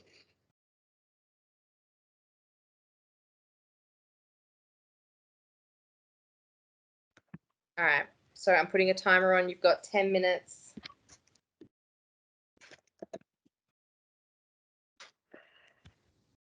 Just quickly, we have a question from Gabriella. Oh, Sam's answered. Yes, yes, Gabriella. Absolutely. Part of what I've been doing for scholars is, we can have a Zoom chat or a phone call or just email back and forth. Send me your speeches. We'll draft them together. We'll say, like, okay, we could milk this more. Let's tell more of this story. Let's get rid of this line. Let's change these words. Absolutely, you will get lots and lots of feedback on your speeches. And if you're not comfortable with me doing that, there'll be someone else in your state that you can do that with. Sam is nodding. He will be there. So yes, absolutely, we give you lots of feedback and practice as well. So we can definitely practice together too. And so, Xavier, so I just want you to write your story of self. So just tell me a story about yourself and your journey. And then we'll deal with the stories of us and now later. We can work on those together independently, I think. Mm-hmm. I sometimes find helpful because I've done a lot of public narrative stuff, and it's its own like research area. So if you were literally to Google public narrative, it will come up with all of these resources and guides on Google that you can help use as a prompt.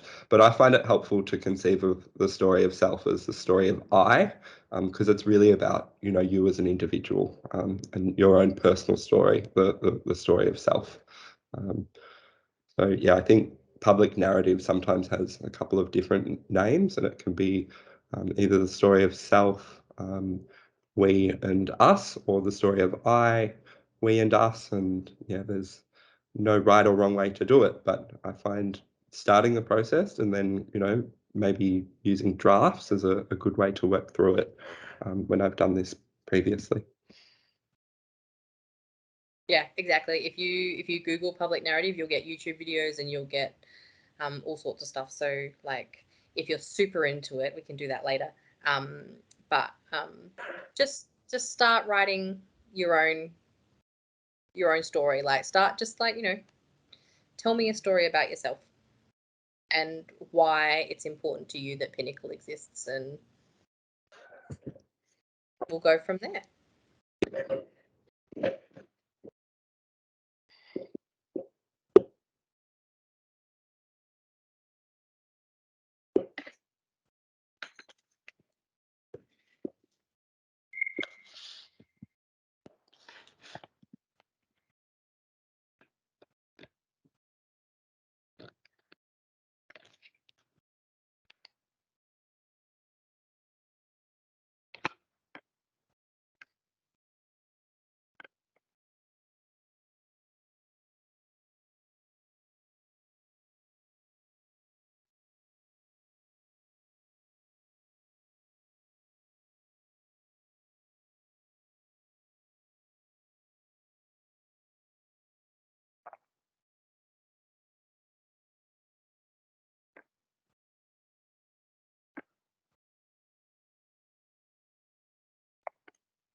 Hi, Alexander. Hello, hello. Hi. Fine, how are you today? Pretty awesome.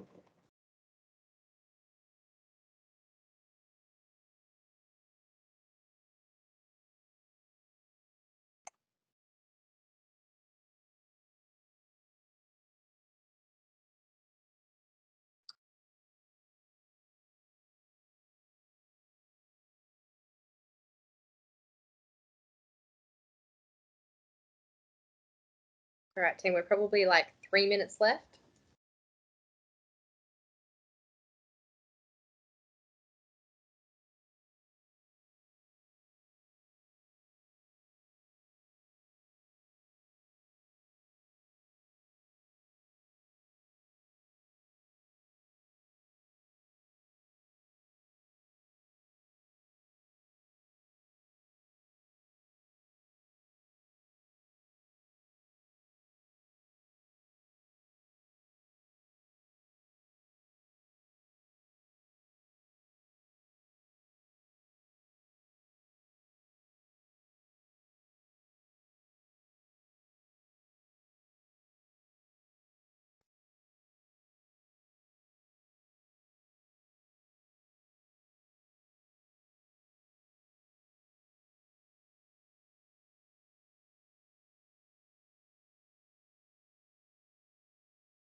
All right, Tim, we're officially at 5 minutes left and your next presenters are tuning in. So I think it's probably time to cut us short. Please forgive me. I know it's not enough time to write a speech. I really do. I used to run this workshop in 3 hours. So we've really smashed it out. Well done, guys. You're all very impressive.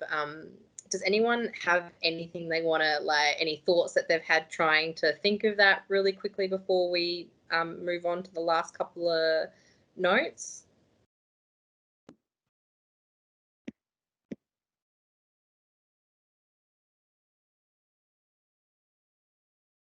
Harder or easier than you thought?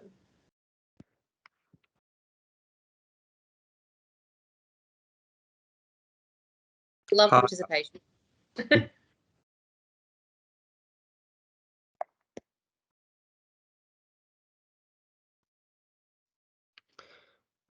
Yeah, it's actually, I think it's actually really, really hard to choose a story about yourself, because I feel like, you know, we live our lives. We're like, that's fine, that's normal, that's not very exciting. But I'm going to send you guys out some examples of some of the speeches that scholars wrote last year and the year before, and I've gotten permission from some of the other scholars to do that for you guys so that you can see what they've written. And they will hopefully just give you an idea of what other people are saying. Because I think that, you know, if you're giving us the speech that's similar in Victoria, like what's the, you know, it's fine. So I will send those out to you so you get a bit of an idea. And you'll also see one in particular Izzy's. I just said the de-identified, but she actually tells her story of self in the middle. Yeah, that's fair. The positive influence of Pinnacle is going to be hard for the next, we'll give you some time. We're not going to chuck you in this week. We've still got old scholars to use for now. So I will send you some of those examples that I've got, and you'll see that you don't have to put it in that specific order. Izzy tells her story of self kind of in the middle, like she talks a bit about Pinnacle and a bit about what she's doing. And then she sort of tells this big story about herself in the middle. And that's totally fine too. So we're going to start writing a story of self. And I'd like you guys to sort of try and pick like just a generic, like wear it purple or something. We've gone to a morning tea. We're going to give a little presentation about Pinnacle. Please donate. And sort of start writing yourself the draft. And I'd really love if you guys feel comfortable or if you would like the feedback, send it to me. So whatever you've got is totally fine. The shortest speech I got last year was only about 10 lines long, and we got it to a solid 10-minute presentation. Just, write down your thoughts, and we can brainstorm back and forth a little bit about what you can add, what would be good, what do we need more of, how do we elaborate on this. Send it to me. My details are on the next. By the way, this is Abby, the one who told me she would never in a million years ever publicly speak. She held her own Pinnacle fundraiser last year with the Adelaide choir, the queer choir in Adelaide. This is Abby, never public speaking in her life. Oh my God. So you can all do this. You can definitely all do this. But my details are here. My email, I'm sure Paula will make sure you guys all have it in an email as well. You can find me on Facebook if that is more your vibe. And like I said, drafts are super, super welcome. Freakouts, completely welcome. And, also I am just another member of your Pinnacle family that you now have access to. If, you require a bisexual doctor for advice, probably not medical advice, I'm not allowed to give that, but, if you feel like we are people who, might be able to connect in some way, I'm here for that too. So, sorry for the rush, but I hope that gives you guys some things to think about and perhaps a starting point for us to start, getting some really excellent speeches together.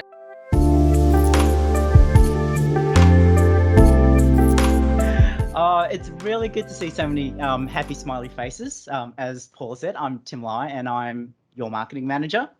I'd like to echo the sentiments of all the previous presenters and welcome you to the Pinnacle family. It really is like a family here. I also will admit it's a little daunting to present after Jacinta and reading all your comments about what constitutes a good or bad presentation. Just FYI, I will be breaking a few of Jacinta's cardinal rules. I also apologize. I will, for the majority of my presentation, I will not be looking you all straight in the virtual eye, only because I've got a 65-inch monitor in front of me and my camera unfortunately sits off to the side. I know you've had a pretty full-on couple of days, all these names, faces, important information. Chances are a lot probably won't sink in at the moment, so take your time, slowly go through the material Paul and Sam will send you after this weekend. Take your time. So the marketing team won't add to your pressure and we will keep our session concise and light as possible and hopefully end a little earlier than scheduled. Thankfully, we are the last group. I would have loved to connect with each of you face to face, but it's our second year doing these remote inductions, and I know virtual isn't that much fun and it's so easy to just drift away. But thankfully, we are thankfully we are the last sessions before the induction wrap up. Remote meetings, remote mentoring sessions, Zoom lectures, it's our IRL life extrapolated into digital social media facsimile. And in a roundabout way, that's why we're here today. Why is my keyboard working? Technology, here we go. Here we go. Today, we're going to talk about embracing social media and how it ties back to your time here at the foundation. I would like to introduce to you to the Pinnacle Foundation's compact but crack marketing team. Leanne is our flow over graphic designer and has been instrumental in some of our marketing campaigns initiatives over the last few years. She's also a signage and branding expert and has organized pretty much all the printing and manufacturing of posters and banners for all the events around our country that some of you will all no doubt use. We have my 2IC and social media extraordinaire, Alexander, who is coming up next, and we'll talk about how to carefully navigate the social media plane. To the New South Wales scholars here, Alexander is also a pro photographer and will be attending your upcoming welcome event next month, assuming Omicron doesn't shut the events down. Plus, if you're participating in this year's Mardi Gras parade or fair day, Alexander will also be the lead on-site photographer. A little bit about myself. I've spent spent more years than I care to recall working in the retail tech consulting professional services space. I joined Pinnacle Foundation at the start of the 2019 financial year and have absolutely loved every minute of my time here. Working with Andrew, contributing and providing marketing and design leadership to this foundation has truly been such a privilege. In terms of my role, I wear many hats.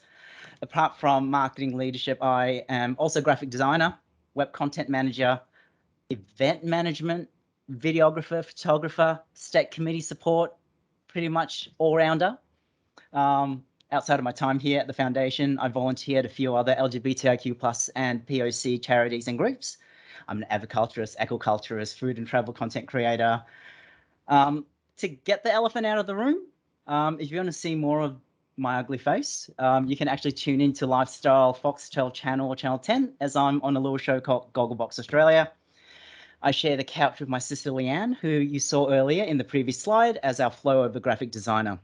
We start filming next week, so I'll be back on your tails before you know it. Before we progress any further, Tuesday is the first day of the Lunar New Year, and I would like to wish everyone a very happy year of the Tiger. May this incoming year bring you all health, good luck, happiness, prosperity, and H1s in all your studies. Okay, Alexander and I've discussed our presentation, and I'm going to play the role of boring dad, and Alexander's going to wow you with excitement and interesting facts. The next section is actually going to be a little dry, as I'm going to be reiterating over the social media policy, which we all need to understand inside out. Don't worry, it's actually only a few pages and most of it's common sense. I'm going to assume most of you have visited our website.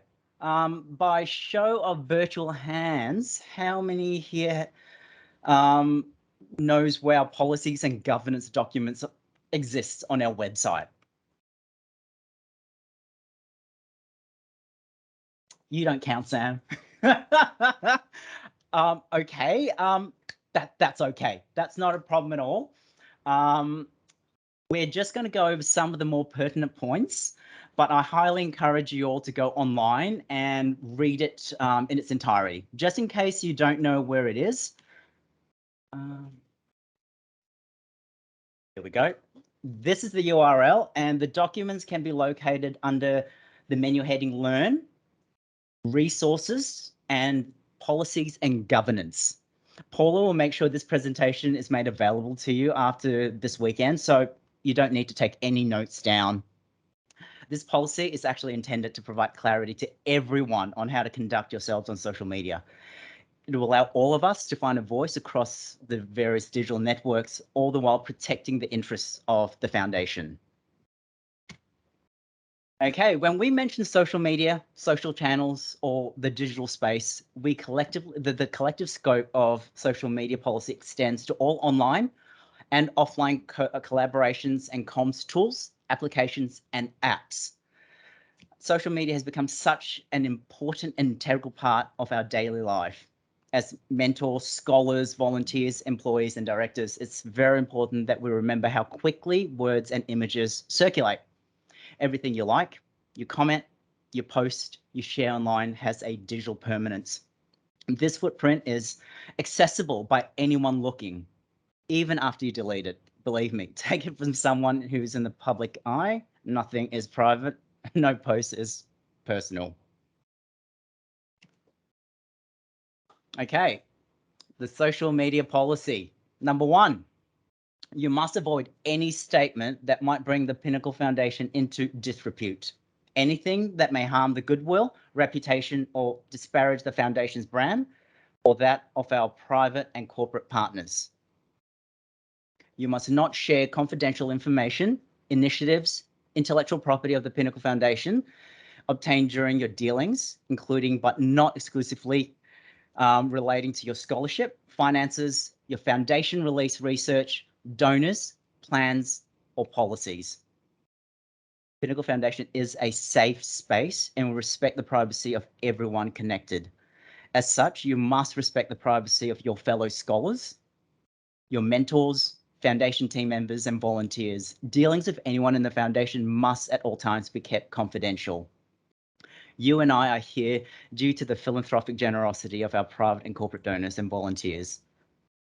Being scholars, you are now an extension of the Foundation. You're part of the Pinnacle family. Nonetheless, it's very important, under no circumstances are you allowed to commit the Foundation or our partners or donors to any action or activity without authority or consent. You must not disclose any information about the Foundation or your scholarship unless it has already been made publicly disclosed through the Pinnacle Family Hub, PR, comms releases, or other audiovisual assets. We live in a community and it's highly likely you will encounter elements which may challenge your personal beliefs. Engage in level-headed conversation and debate, but please rise above hostility. It's all up to us to reflect on our choices. I've got to watch and make sure I don't say too many ums. Before you post any content online, ask yourself these questions. Number 1, if I post this, would I be failing to treat other scholars, volunteers, mentors, team members with respect and dignity? Does my post reveal any confidential information? Could my comments on social media bring the Pinnacle Foundation into disrepute? How will my online actions be perceived? We all need to be mindful of what we post and our activities on social media. Most of this is common sense, and chances are if any of you have interned, a part-time job or apprenticeship, know that these social media policies would your corporate social media policies would be far more stringent than the Pinnacle Foundation's. I encourage you once again to head to our website, download a copy of our social media policy, and check back every now and then because we do update them on a regular basis. Okay, on to something a little lighter and actually fun. I don't know if any of you are aware, but our current summer event, Picnic for Pinnacle, is about to start. It's our biggest fundraising event of the calendar year. If you haven't seen it on our website, billboards around the country, heard it on the radio, or seen ads across various websites, shopping centres, medical facilities, then I'm here to tell you about it. We encourage everyone connected to the Pinnacle Foundation through the month of February to host or attend a Picnic for Pinnacle. With everything we've all gone through in the last 18 months, many of us really haven't had the opportunity to reconnect with loved ones. And that is the theme of this year's campaign, Picnic for Pinnacle, to reconnect and reunite. So I know it's challenging times with Omicron, and we do encourage you to be cautious. However, a picnic, we think, is really one of the safer options to socialize and support the Foundation. You can visit our website, download the digital assets there, print them out, and host your own event. Even if it's between you and your partner, your friend, your housemates, whether it's in person or virtual, it doesn't have to be elaborate. It doesn't have to be grand. And we ask that you encourage your attendees to visit our website and donate to the Foundation if they can, and share all photos on Instagram using the hashtag Picnic for Pinnacle to spread the good word and cheer. As Andrew raised during yesterday's opening and in the last session, throughout the course of your association with the Pinnacle Foundation, whether it's as an active scholar or alumni, you may be asked to film, or you will be asked to film short video messages. As always, we respect your privacy and will only ever share your imagery with your consent, whether that's for public-facing content or, more often than not, private internal updates and recognition videos for your sponsors. As a vlogger and wedding corporate videographer, I'd like to share with you some tips on how to shoot great video with your smartphone. So number one, I know this one's rather odd, but clean your lens. You'd be surprised how many videos I receive and have to edit out smudge marks or fingerprints permanently branded into the footage. So please just give it a wipe down. Number two, video settings.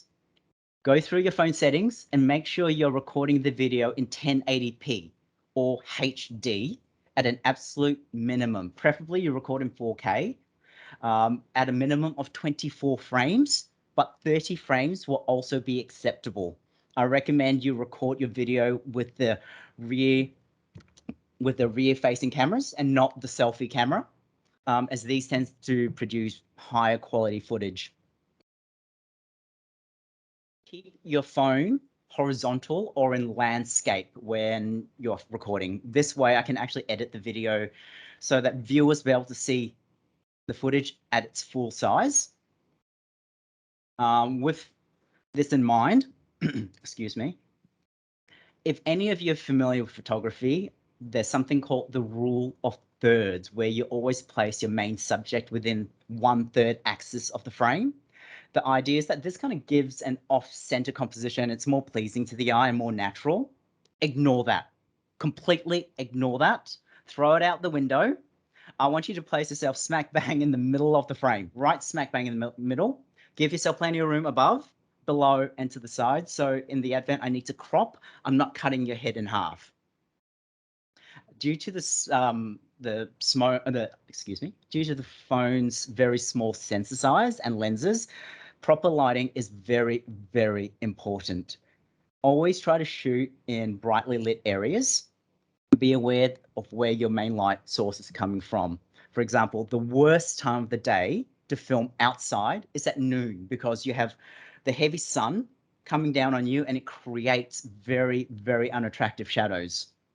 So my recommendation is overcast, cloudy days, or even during the golden hours, which is at sunrise or sunset, produces softer and more pleasant lighting. Lastly, have fun. Add your flair, uniqueness, nerve, and talent to your videos. If anyone has any questions, queries, or seek further counsel on the social media policy, anything about marketing in general, or even videography, please feel free to reach out to me. Paula and Sam will make sure that my contact details, my email address is available to you post this weekend. I'm now going to hand you over to Alexander. Alexander, take it away. Hello, everybody. I'm going to share my screen because I've got my little presentation as well. And I will say, Tim, that was not boring whatsoever. Last year, I don't have to say that, but I should say that. I absolutely, I learned something new last year. I learned something new this year. So thank you very much for that, Tim. And confirming, can you see my screen now? Perfect. All I can see is Tim giving me a thumbs up. So that is excellent. So by way of an introduction, first off, you hear the accent, it's Canadian. How's it going, eh? I can be super Canadian if I need to be. I've been working for over 20 years in digital communications across corporates and not-for-profit, including BHP, Coca-Cola Amatil, or what was Coca-Cola Amatil before it got bought out, and AGL. I kickstarted my involvement in the not-for-profit space back in 1999. It's been a few years with the Yellowknife Community Foundation. And I've been involved with the Pinnacle Foundation, and I joined in 2019, and I joined shortly after Tim joined. And since then, we have been the inseparable, I won't say a trio. The three of us have been inseparable, and we do heaps of stuff together. I'm here to support Tim in everything that he does in social and digital, but I also bring my own expertise to the table. Social media is a powerful tool. I think we all know that that's well established. Most of you who've grown up with social media, and you won't have known a time without it. what I want to make sure that you do is you get the best out of social media. And so a few tips and tricks from me. I have kind of condensed this as well because I know you've been on Teams for a very long time today. So trying to keep it energized and engaging and succinct. So has anybody Googled themselves? Anybody? I can't see anything, so I'm assuming that there's nodding and lots of thumbs up and lots of people agreeing in the chat. Perfect. When you Google yourself, what is the first result? In my case, it's my Twitter account. But for years and years and years, it used to be a profile of me from my time at BHP. Think of your social media like a landing page for your personal brand. Social media is often someone's first impression of you when they are reaching out, when they're thinking about talking with you, thinking about engaging with you. They probably go to Google. They probably go to, well, probably go to Google, not Bing, but you know, some people go to Bing. Social media is the first thing that comes up. And they get a really, really, really good picture of you. And like Tim said, social media is forever. There is no, you can't delete a comment and not expect it to be screenshotted or left somewhere in the backwaters of the internet to be dug out and used again. So the actions and the words you take, including likes, retweets, and shares, can have long-lasting consequences. Anybody on the call who can share an example, doesn't have to be personal, but share an example and what the consequences were.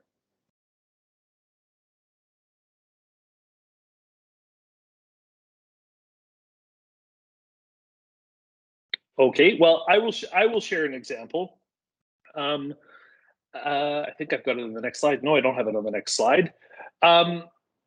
Comments live forever online. I can pull this from a personal example, not me personally comments, but somebody that used to work for me.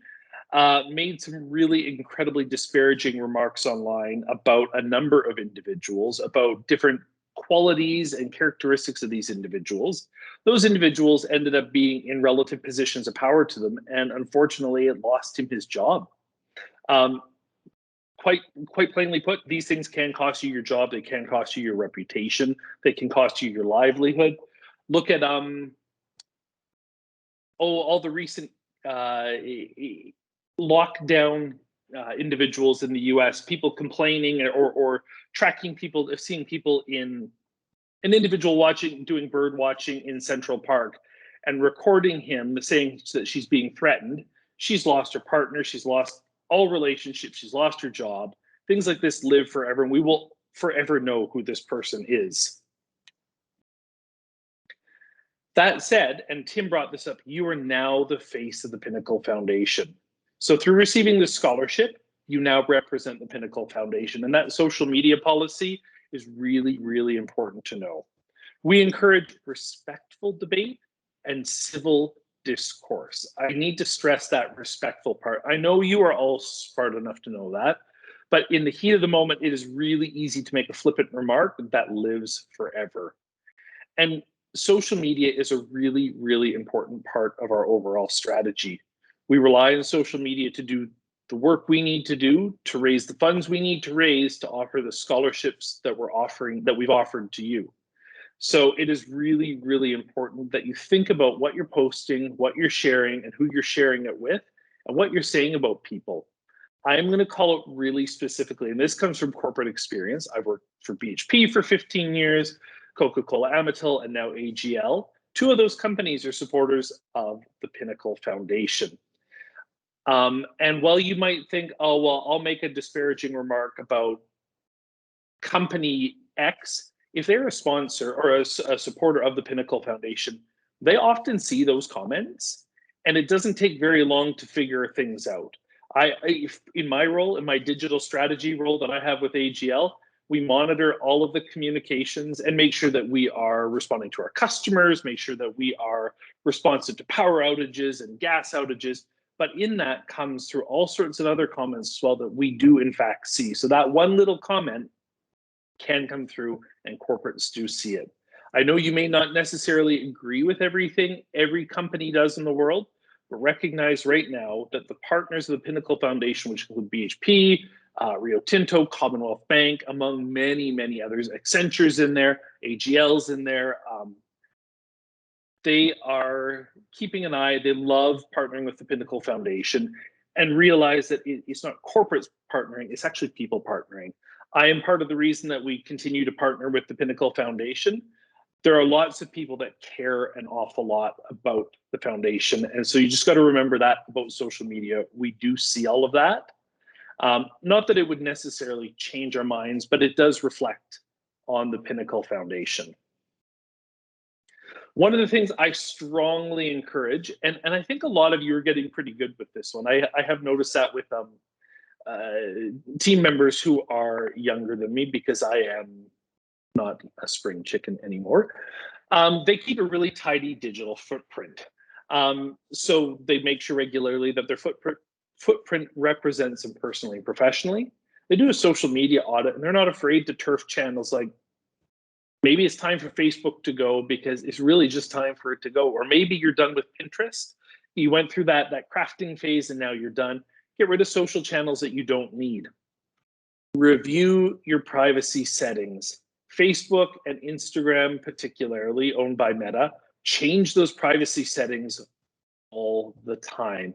Their default is that your information is publicly visible to everybody at all times, unless you go in and make those changes. They'll give you a prompt, say, oh, we're making changes to the privacy policy. Read it, please. I can't stress that enough.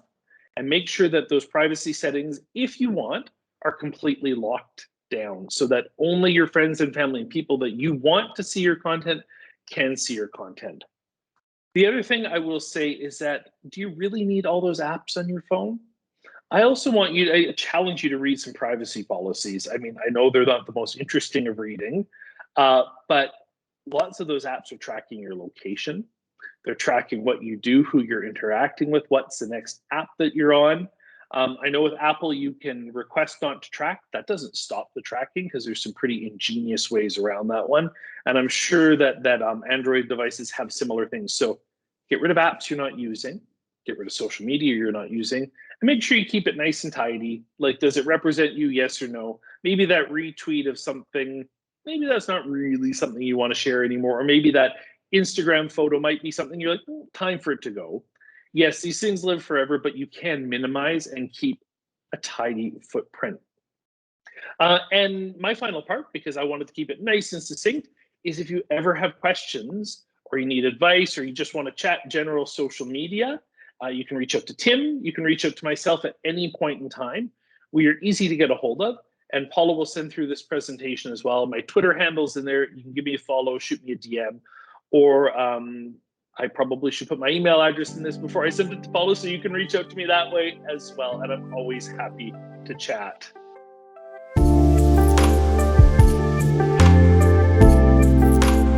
There was a question earlier from someone in the chat, and I can't recall who it was, asking about how you could connect in with your state or territory committee.